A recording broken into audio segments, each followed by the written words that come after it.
The following transcript was recovered from the shattered central server core of the Nexus Hegemony, logging the proceedings of meeting 1056.342 of the Overlord Coalition, an assembly that would tragically underestimate the Terran race. The guttural, sibilant voice of Lord Zydus, prime architect of the Nexus, crackled through the heavily shielded chamber. He spat out the logistical data like venom. They control over 24 nascent prime worlds, over 1,000 marginal outposts, and countless automated mining operations strewn across the most resource-rich sectors of the local spiral arm, yet a disturbing majority of these holdings receive almost no direct supply or logistical support from the main Terran infrastructure. Some of these frontier assets are barely staffed at operational levels. Zydus finished the declaration with a horrifying, rasping exhalation, an emotion equivalent to screaming.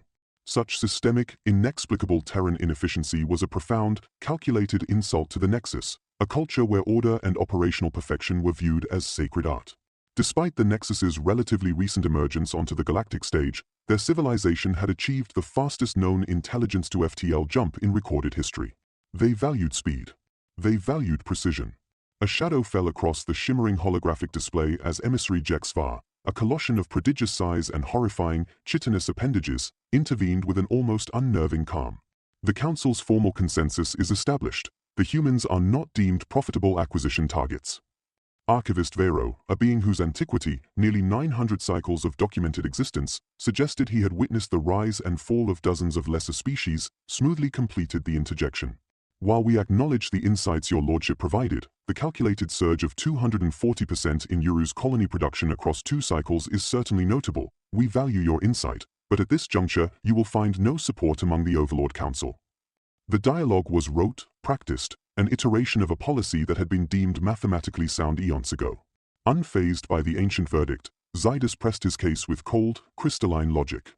The humans are supremely vulnerable, a civilization utterly ripe for calculated, systematic acquisition.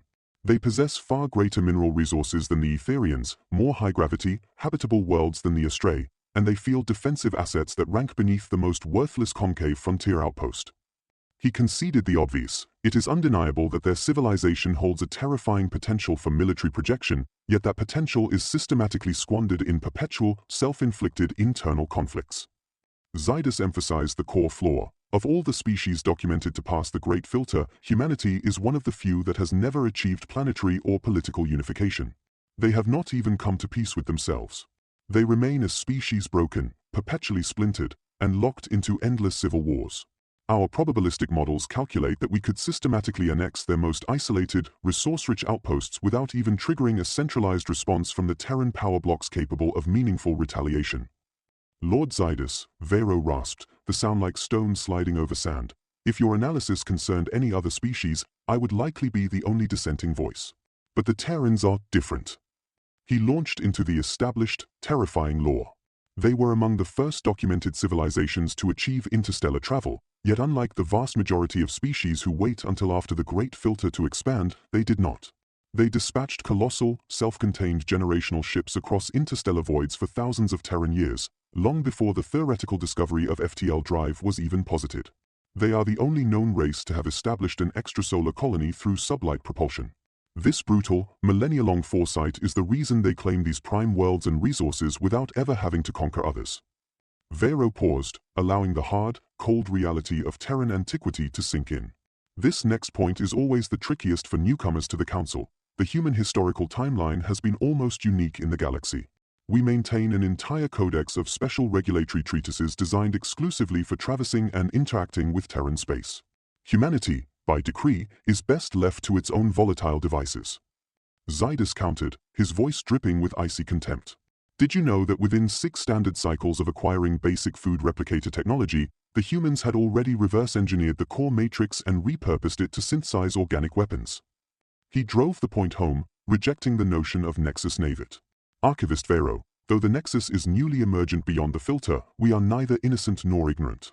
Their history has been subjected to exhaustive, multivariate analysis. The calculations have been run to their logical, deterministic conclusion. Warlike species are fundamentally weak, their internal conflicts render them susceptible to conquest by division, a predictable playbook that subjugated the Raktar, the Gilded Kin, and even the Vidar. Why do we now fear to deploy tested stratagems against the Terrans? I will not be paralyzed by the dogma of ancient caution. The Nexus computational engine has already determined that we, acting alone, possess sufficient kinetic and logistical power to seize at least 15% of human-claimed assets with a risk profile calculated as negligible. The acquisitions have already commenced. You will soon see how the Nexus, guided by pure data, will ascend above the Cygnus Collective, the defunct Interstellar Accord, and even the vaunted First Spheres. Lord Zydus, a creature of pure, calculating hubris, consumed the palpable fear and uncertainty radiating from his colleagues. He reveled in the thought that they would soon witness how the Nexus's predictive analytics could elevate the entire Overlord Council into one of the most formidably powerful forces in the known galaxy, a power that the Nexus would inevitably be the one to wield. Addendum log: the Overlord Council officially rejected the Nexus proposal. However, the core intelligence of the Nexus merely initiated a systematic recalibration of its acquisition strategy and proceeded with a revised deployment timeline, requiring minimal, self-contained resources outside of the Hegemony's main ledger. Personal log: Grand Principal Lord Zydus, former Ambassador of the Overlord Coalition, Lord Primaries of the Nexus, and Overseer Class SEX. They are commencing planetfall now. I can see the black, necrotic trails of smoke rising from what remains of our orbital defense platforms. He paused. 6 weeks. Only 6 weeks to the complete collapse of the plan. Everything had been proceeding precisely according to the projected acquisition curve.